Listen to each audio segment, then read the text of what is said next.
media entertainment is very paramount, and specifically for cloud, but the show still has to go on and it still has to be built. So it has to be very prescriptive, and it also has to be very concurrent.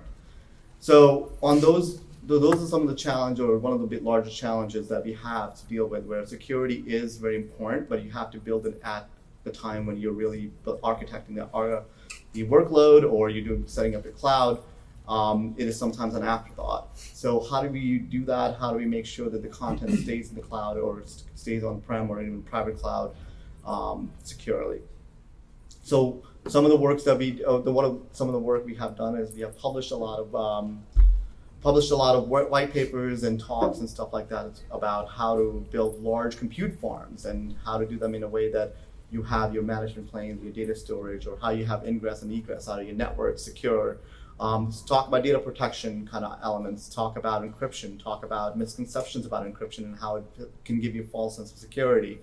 And for VDI, which is where I think where Jeremy's been talking about, and with a lot of the, it's something that's really new, and it's going to be kind of revolutionize how people do work and how artists do make movies and do creative workloads. Is going to be, you have a zero client and you don't have anything in your desk, and everything is in the cloud. How do you secure everything back in the back end in the cloud, or how do you make sure that the zero clients themselves are locked down to a point where you can trust people even to work remotely, and they're not in some kind of TPN specific or TPN approved facilities.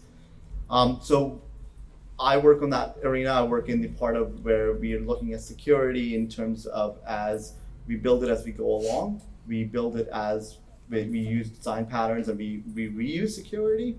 So for specifically talking about VDI, or talking about virtual desktop, where you are literally sitting in front of a glass plane, and then the data is in the back end. Things that we are really have to think about are, the back end data threat intelligence of how the data is being managed, how the data is being set up, the authentication stuff, where you're going to have users that are going to be onboarded and offboarded quite frequently, possibly. You have workers out in all over the world, and you're worrying about latency. You're worrying about, and to worry about latency, are you going to take some shortcuts in terms of security?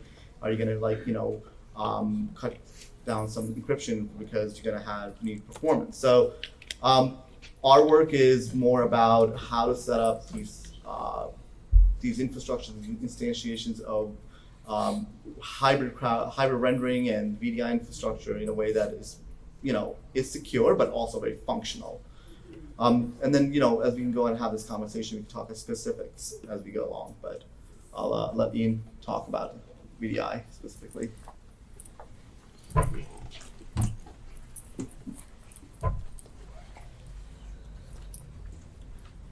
Awesome, thanks, Lauren. So I'm a remote workstation guy from anonymous remote workstation company. And I'm most interested in the challenges that everybody here faces with this move from workstations under your desks to workstation in the cloud. Who has a graphics workstation under their desk? That's a big, who does not and has a virtualized or remote workstation? So, a few, but look at the ratio, is still pretty high. I haven't had a graphics workstation under my desk for more than 10 years now. It started off in a machine room sort of down the office, and now I have them all over the place. Occasionally I have a test one right next by as a single hop, but mostly they're in a virtualized data center in our environment, but more and more I have instances in different clouds doing awesome things. It's phenomenal. So I think we'll all be headed there. Of course, I hope we'll all be headed there, but there's lots of challenges along the way. And I think the first challenge is the cultural one of everybody being attached to their graphics workstation. And I think Jeremy and Doug here may have a better insight, and maybe that's a discussion point on how to overcome that. I wouldn't be the best one to talk to it, but I think that's a right up front challenge. But then it gets to the rubber hits the road performance aspects of how do you get a remote workstation to be what you expect when you have something under your desk. And there's a few attributes that are key, and all of them have to work, and we all have a role to play in making these successful. I think it starts, latency was already mentioned. Latency is a physics thing. So if you're on one side of the planet and you have a remote workstation on the other side of the planet, the performance is going to suck. I mean, that's the way it is. But with the cloud CSPs on board now, you can overcome some of this physics by just choosing regions, choosing clouds where you can implement and instantiate remote workstations in multiple regions, or at least regions that are close to your facility. And it's pretty common now in big cities of the world for people to have less than 10 milliseconds latency to a remote workstation, even less than 5. Again, I think something Jellyfish could probably speak to. So latency is the one. Performance stuff like bandwidth. Now, bandwidth is something that's in the control of the studios and their partners to getting direct ramps into cloud or their own private data centers. So, there's a cost equation there. We get often, how much bandwidth will this take? So that's something where a community like myself can help you understand what your bandwidth requirements are. But bandwidth is something that's becoming prolific. There's fat pipes all over the place, and we have lots of examples of studios who have big quantities of artists working remotely either to private data centers, and have for many years. We have clients and customers who've hosted hundreds of artists up and down the West Coast where their data centers are remote for a long time. And we know of tens of thousands of artists who today are working remotely, at least in a private data center. So we see this shift over time moving to more use of the public cloud.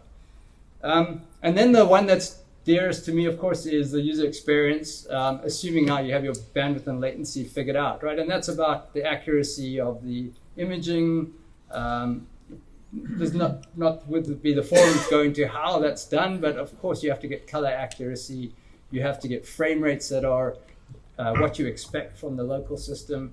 And then you also have to have a path to all these future technologies like HDR and 4K and things that people intuitively know will be bumps in the road to that experience. So those are the things I worry about. So my world is about the protocol level user experience. How do you terminate tablets and things so that the feel is what you expect? And as I say, there's thousands of people who've done that already, but depending on your particular environment, that's a transition that has to be made over with consideration. So that's sort of a high level on the performance side, and we can talk about it more in Q&A further on. And I'll get Joel, who's a CSP, to. Sure.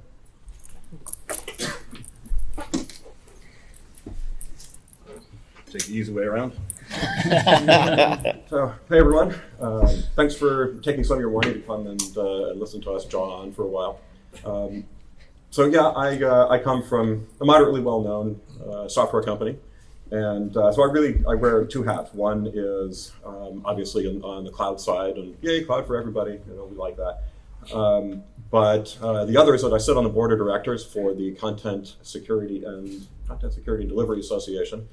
One of the things I do is I co-chair the technology committee, which takes a lot of the vendors and looks at how we can implement standards and understand the needs of the production communities, whether those are VFX, post houses, monolithic studios, whoever. It's something where there are a number of studio houses that are part of this organization as well. And so what I get to do is look across that ecosystem and think about, it's not just how our VFX and rendering done in the cloud, but how is production done in the cloud? So it's more about, how do you take a process? How do you change the way that people are used to working? This industry has been around for 100 plus years. People in this town know how to tell stories. What they know less about is how to take that kind of a vision and move it forward on technology. And so that's where providers like us and others that we're not allowed to name, work hand in hand with the studios to do that. And so within the CDSA, it's about how do we keep people from stealing your stuff? Because this is where all the money goes. This is where all the money comes from. Omer mentioned the Trusted Partner Network, so that's something that has got oversight by the CDSA and the Motion Picture Association. And that's all about how do you create a workflow that is not breachable. It's not going to leak from the inside. It's not going to get breached from the outside.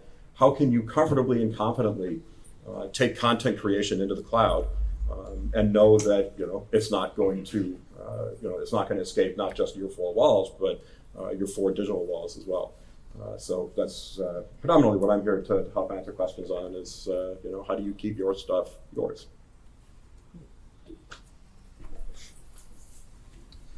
Cool, awesome.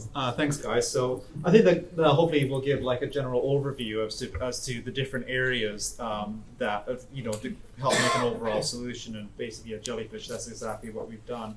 So now I'm going to I've got like a list of questions that I'm going to ask the guys here. But however, if anyone in the audience here wants to ask a question or get involved, I mean, like now's your time to ask these guys. So basically, please do. So my first question is not to anyone specifically, but when Joel, you talked about basically from a producer or from a production point perspective, what this is again to everyone, but what are the say the economic implications of doing this sort of approach and then not doing it? Then obviously, if anyone else has any questions on that, just please raise your hand. Okay, well, thank you. I'll take that. So I think economics is an interesting thing to look at because there is a bit of a fallacy in thinking the cloud is automatically going to be cheaper. There's been a lot of marketing fluff out there on how much money you can save by virtualizing, and I think if you look at the history of private cloud in particular, that really hasn't been the case.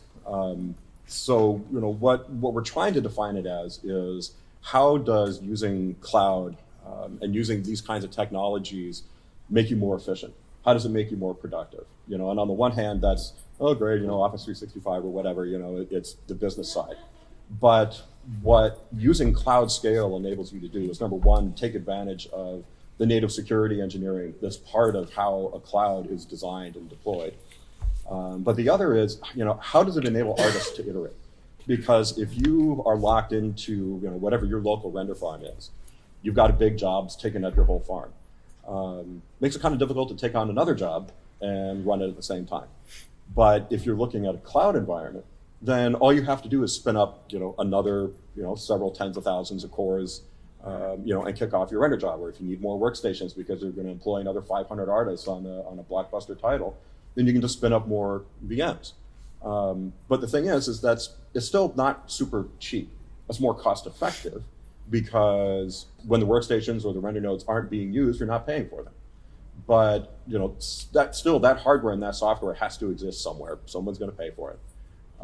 But it helps you with those iteration and performance cycles. It helps you ideate faster. It gives you access to technologies that you wouldn't normally have because you're not going to be upgrading your infrastructure every 6 months. But we are. So it gives you that amount of scale to do things. Yeah, I'll maybe just add to that. Like, obviously, it gives you the flexibility to scale up, but also gives you the freedom of scaling down as well. And so, obviously, you're not in risk of over provisioning for those assets at that point. So, basically, I think having that elasticity, and obviously, we are running in a hybrid model, so we can kind of like cherry pick and pick the best of both approaches, really. So, So, does anyone else have any questions or thoughts on that, really? I could. Yeah.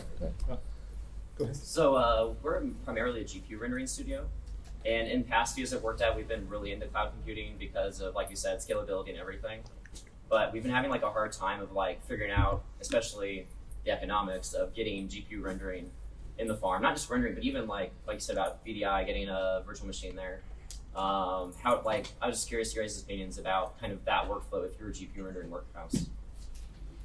Well, we just had this discussion last night, actually. So, I guess suppose it depends.